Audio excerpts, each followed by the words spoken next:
If you're like me, you occasionally have some new stuff that you would like to try in bed. But how to actually bring it up with a lover so that they are interested and open and at least considerate of your idea can be really scary. And we often catch ourselves or prevent ourselves from having the best sex we could possibly have because we're not willing to ask for the new things that we want to try. In this video, I am going to give you a step-by-step guide for introducing new things into the bedroom in a way that increases not just the chance of them happening, but the chance of them being wonderful. Hi, I'm Caitlin V. I am a sex and relationship coach, and believe it or not, it has been hard for me to use my words before. If you have found yourself sitting across from your lover, whether this is the second time you've made love or the 1,000th time that you have been together in bed, and you have wanted to say something to them, wanted to invite them into your private inner world, your fantasy, wanted to share something with them, and it just got stuck like right here because you were afraid or you had some shame around it or you thought, oh my God, they're gonna think I'm a kinky pervert and kick me out of the bedroom and I'm never gonna see them again. If you've ever thought any of those things, I want you to know that you are totally freaking normal. Even I, a sex coach, have had all of those problems and then some, which is why I developed this easy step-by-step guide for introducing new stuff into the bedroom. Step number one is first know what you're asking for. Do your own research, at least enough that you have familiarity with the subject when you bring it up with your lover. For example, if you want to try shibari, rope tie, erotic bondage rope tie, you may have a very limited level of experience with rope tie. It's a really, really special skill, and you absolutely do need to learn about it before you try tying someone up. And there's really good reasons for this. If you tie someone at a point in their body where blood can get cut off, you can actually cause permanent damage. And since we are in the business of making sex better and not more painful or harmful, it really makes sense for you to know what you're talking about. You don't have to be an expert on the subject. It is enough for you to have a general idea of what it is that you are asking for so that when your partner turns back to you and has questions like, hey, is that dangerous? You have some answers, even if they are very cursory to give them. Number two, when it comes time to having that conversation, first ask your partner, is now a good time? Say, hey, there's something that I want to talk to you about. It's super fun, nothing to be worried about, but I don't want to bring it up unless you have the mind space, the bandwidth, the capacity to hear it. Now, if your partner is like me and anytime someone says, hey, I need to talk to you, they get triggered and go, oh my God, am I in trouble? Are you breaking up with me? Is this the end? You can introduce it in such a way like, hey babe, there's something really exciting that I want to talk to you about, but I want to be sure that you're in the right headspace before I do so. So is now a good time, or when can we schedule that conversation? This can be really tricky, but it is so worth doing because the last thing you want to do is introduce your kinky new role play fantasy only to find out that your girlfriend's cat is in the cat hospital with a cat emergency and not the cat. I'm talking about actual cat, like meow cat. You want to make sure that the person that you're talking to has the bandwidth to they're not like trying to finish a final report or paper or whatever. They are going to be able to be present with you and hear your request. Number three, give them the reason why you're concerned or anything that you need to clear the air before you say your request. So this looks like, I really want to share this idea that I have for us to try, but I'm really nervous because I don't want you to think that I'm a freak. Or I'm really afraid to share this with you because the last time I told my ex about this, they told me that I was a pervert and they really hurt my feelings. So it's really tender for me to talk about this. Or this might look like, hey, I want to share this with you, but I'm so nervous to say it out loud. Can you just promise that even if you're a big no, that you'll at least hear me out? Clearing the air, just acknowledging the thing that is preventing you from speaking with full clarity, force, and confidence is the best way for you to get that nervous tension out of your body by acknowledging it before you speak. This is also a great tip if you ever do public speaking. You walk on stage and you go, wow, I'm really nervous. This is such a big audience. You guys look really great. You're super attractive.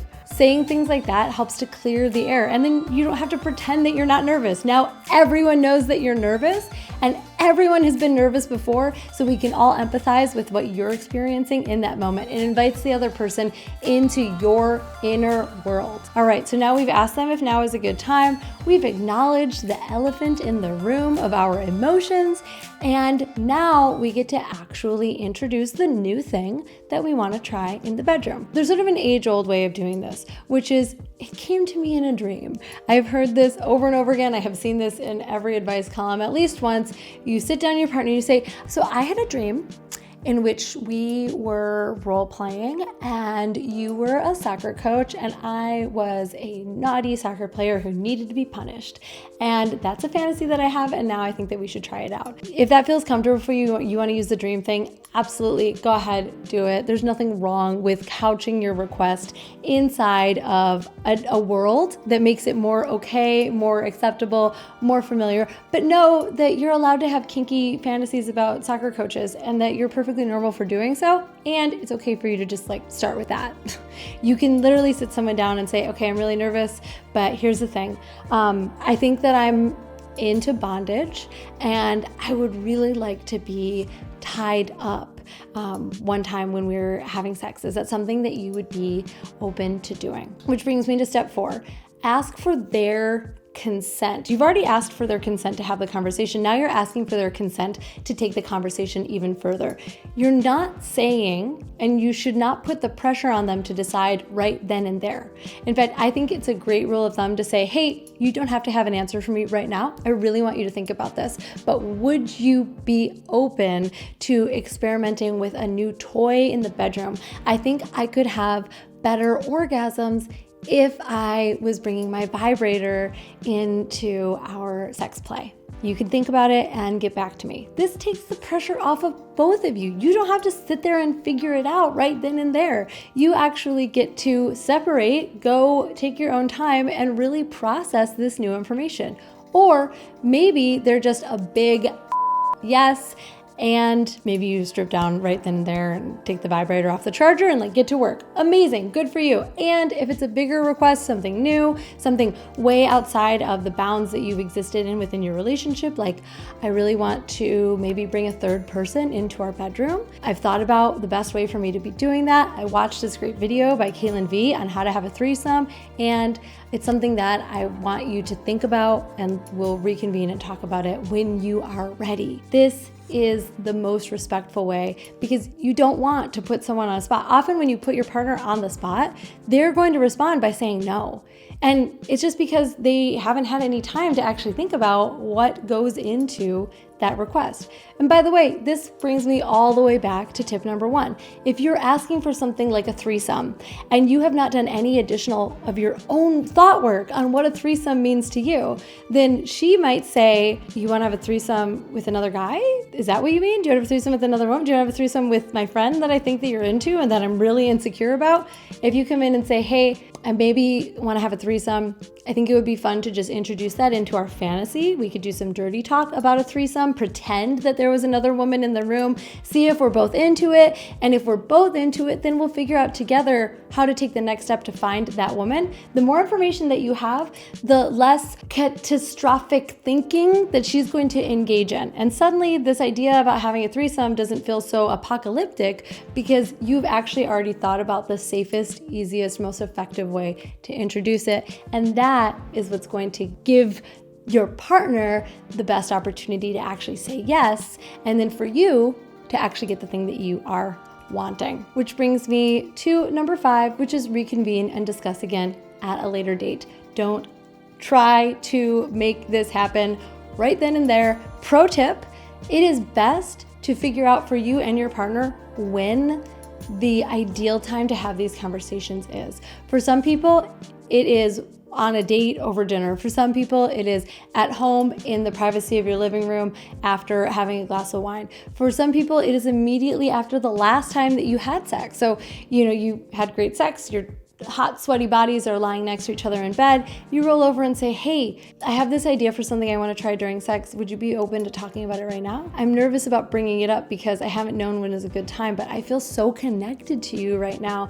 And if you're all right with it, I want to try prostate stimulation. I watched another Caitlin V video on how to do a prostate massage, and I think it would be really great for us to try it together. I've thought about some ways that we could do that. If you're not comfortable with it, I'm totally okay. Just let me know. See, it doesn't have to be that hard. Having a step-by-step guide and a script makes it a whole lot easier for you to introduce something new into the bedroom. And then my maybe most important pro tip on this is that no matter what your partner says, you gotta bring it up. You do no one, especially yourself, any favors by pretending that this isn't important to you. If there's something that is important for you to try in your sex life, listen, you are only on planet Earth for a few short years. I know it doesn't always feel that way, but this is a very limited time experience. And having a body and having a mind that are capable of creating your sexual fantasies or the things that you want to feel, have, or do in bed, listen, the clock is running out. This is urgent. And I'm not saying that you need to call your spouse up while they're at work and have this conversation right now, but do not wait. Hiding things, keeping things in the dark, and feeling shame or guilt about things are recipes for disaster. And the longer that festers, that desire that you have that you're not addressing, the longer that you feel that without bringing it up, the harder it's going to be for you to actually bring it up. And the harder it's going to be for you to actually get that need met. So please, your sex coach, Caitlin V, here, begging you, urging you to introduce new things into the bedroom, at least have the conversation, be open to being creative about how you introduce those things.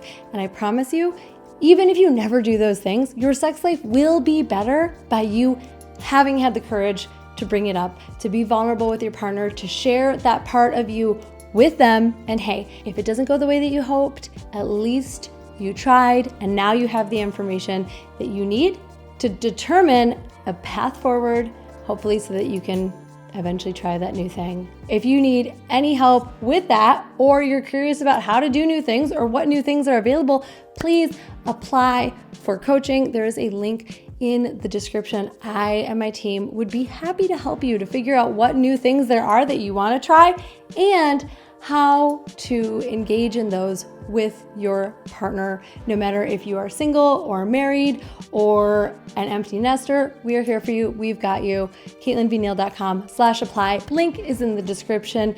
Thank you so much for being here. If this was helpful, make sure you are subscribed to this channel so that you know how to do all that great new stuff that you want to do. And I will see you here next week. Mwah.